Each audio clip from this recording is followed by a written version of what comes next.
Hello friends, आज मैं आपको इस तरह के रोग के बारे में बताऊंगा जो कि फील्ड के अंदर सबसे ज़्यादा पशुओं में देखने को मिल रहा है। मैं बात कर रहा हूँ 3 डेज सिकनेस की, अड्डैया बुखार की, एपिमेरल फीवर की।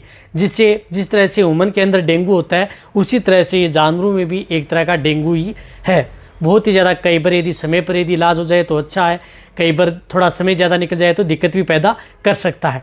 इसमें किस तरह के सिम्टम्स देखने को मिलते हैं, क्या इस तरह से आप डायग्नोसिस कर सकते हैं, किसके कारण ये फैलता है और किस तरह से इसका इलाज किया जाता है जिससे आपके पशु 100% तक ठीक हो जाएं। कहने का मतलब है कि आज की वीडियो के अंदर आपको पूरी डिटेल से इस बीमारी के बारे में बताया जाएगा। वीडियो लंबी ज़रूर होगी लेकिन स्किप करके देखना, पूरा देखना, आपके दिमाग के अंदर कोई भी डाउट नहीं होगा और आप आसानी से पहचान जाएंगे कि आपके पशुओं में ये इस तरह की बीमारी है। देखो, चैनल पर नए जुड़े तो सब्सक्राइब जरूर कर लेना। देखो, ये क्या है कि वायरस जनित रोग है, विषाणु जनित रोग होता है। ये ज़्यादातर सबसे ज़्यादा जो देखने को मिलता है गाय के अंदर सबसे ज़्यादा ये रोग देखने को मिलता है। भैंस में तो बहुत कम मात्रा में होता है, वैसे भेड़ बकरी व डोग अन्य में तो होता ही नहीं है।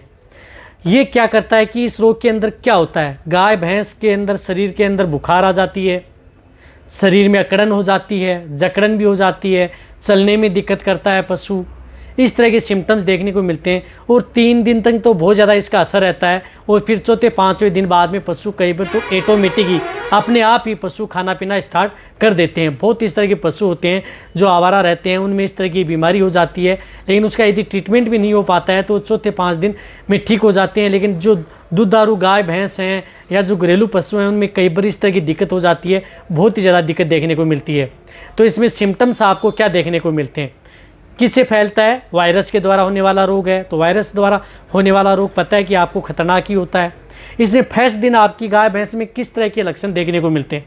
यदि पहले दिन क्या होता है कि पशु में तेज़ बुखार होता है, टेम्परेचर हाई होता है, 104, 105, 106 डिग्री फ़ारेनहाइट तक उसका टेम्परेचर चला जाता है। नाक से डिस्चार्ज आता रहता है, आँख से भी पानी आता है गाय का। तो इसमें क्या करते हैं कि कई बार इस तरह के केस हमें देखने को मिले हैं, बहुत इस तरह के कि आँख से पानी आ रहा है तो आँख के अंदर दवा डला देते हैं तो उससे थोड़ा ठीक होने वाला है। इसमें सिम्टम्स, आँख से पानी आ रहा है, नाक से डिस्चार्ज आ रहा है, पशु लंगड़ा करके चल रहा है, दूध देने वाले पशु हैं उनमें दूध की मात्रा आधी से कम हो गई है और कई बार पशुओं में कब्ज की शिकायत रहती है कई पशुओं में, और कई बार डायरिया दस्त हो जाता है।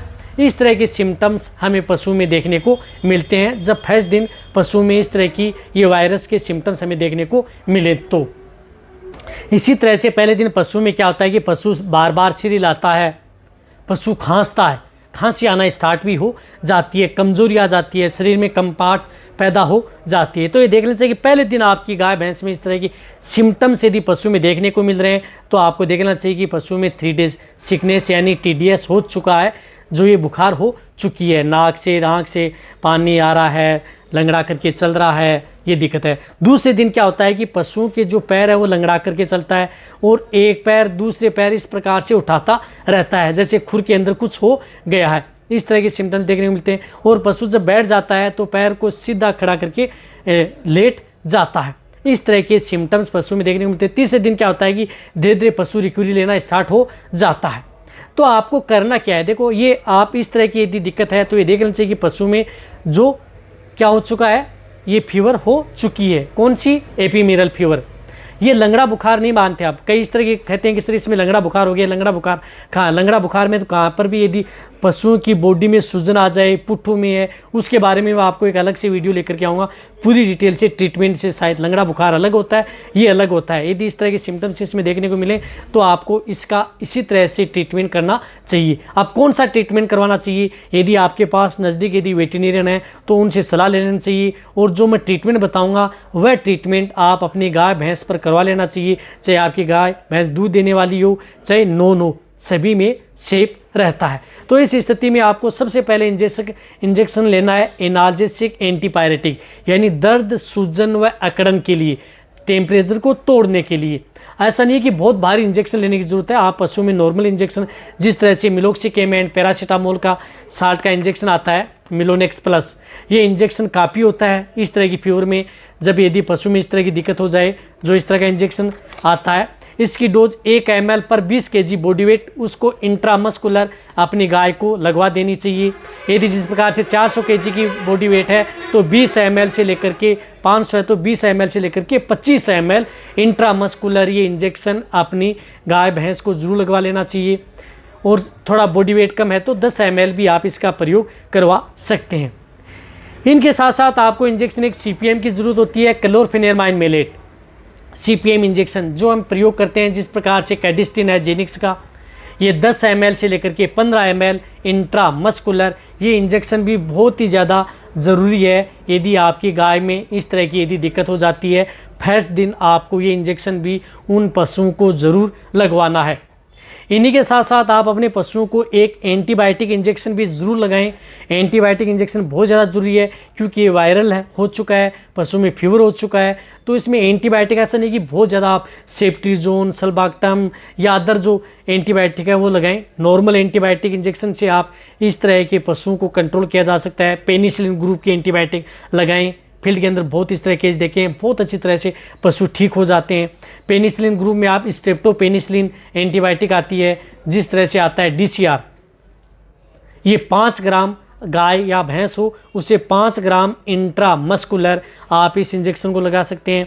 इस इंजेक्शन को आप 10 से 15 ml डिस्टिल वाटर से घोल लेना है 15 ml से, और फिर आप उस गाय को लगवा देना है।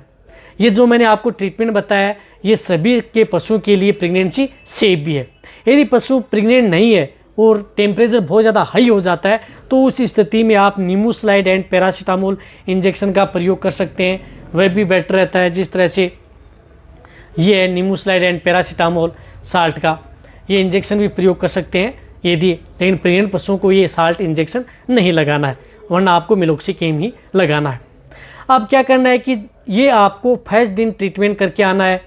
साथ में आप उस पशु को क्या करना है कि फर्स्ट दिन आपने ट्रीटमेंट कर दिया तो उस पशु को चलाने के लिए बोविरम जो बोलस आती है उस बोलस का प्रयोग उस पशु में करवाना है, जो कि पशुओं के लिए ज़्यादा सेफ रहती है, ताकि पशुओं को स्ट्रेस में बिना। तो बोविरम बोलस जो जेनिक्स की आती हैं, ये उस पशुओं को, बड़े पशुओं को 2 बोलस सुबह 2 बोलस शाम, ये लगातार आप 3 दिन उस पशु को ज़रूर साथ में दिलाएं। ये इंजेक्शन यदि टेम्परेचर 106 डिग्री फ़ारेनहाइट तक है तो आपको बेलामाइल इंजेक्शन उसको नहीं लगाना है।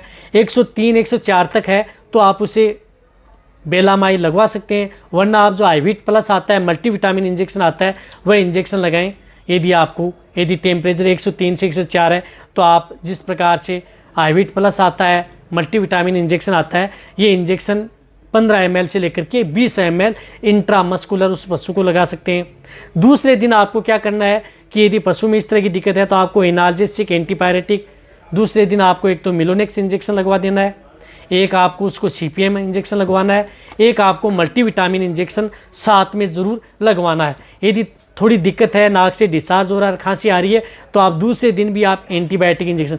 कहने का मतलब है कि 2 दिन आप उस पशु का ट्रीटमेंट करवा लें, आपका पशु आसानी से ठीक हो जाता है, कोई दिक्कत वाली बात नहीं है। ज़्यादा उसमें आपको हाई फाई ट्रीटमेंट करवाने की कोई भी ज़रूरत नहीं है। नॉर्मल ट्रीटमेंट से पशु आसानी से ठीक हो जाते हैं इस बीमारी से। लेकिन जो दुधारू पशु हैं, प्रेग्नेंट हैं, उन पशुओं का आप ट्रीटमेंट ज़रूर समय पर करवाएं ताकि पशु में दिक्कत देखने को न मिले। ये सबसे स्टैंडर्ड ट्रीटमेंट है, इनसे पशु में आसानी से ठीक हो जाते हैं। जो फील्ड में हम देख रहे हैं कोई दिक्कत पशु में देखने को ही नहीं मिलती है। तो आपको पता है कि चैनल पर आपको जो भी मौसमी बीमारियां होती हैं जो फैल रही हैं उसी के अनुरूप आपको इस चैनल पर वीडियो लाई जाती है, और वो भी पूरी ट्रीटमेंट सहित। तो आप इस चैनल पर नए तो सब्सक्राइब करें, जितने शेयर करें, जितने जो वेटरनरी स्टूडेंट हैं पशुपालक उनके साथ। इसी तरह से आप मेरी वीडियो देखते रहें। थैंक्स, धन्यवाद।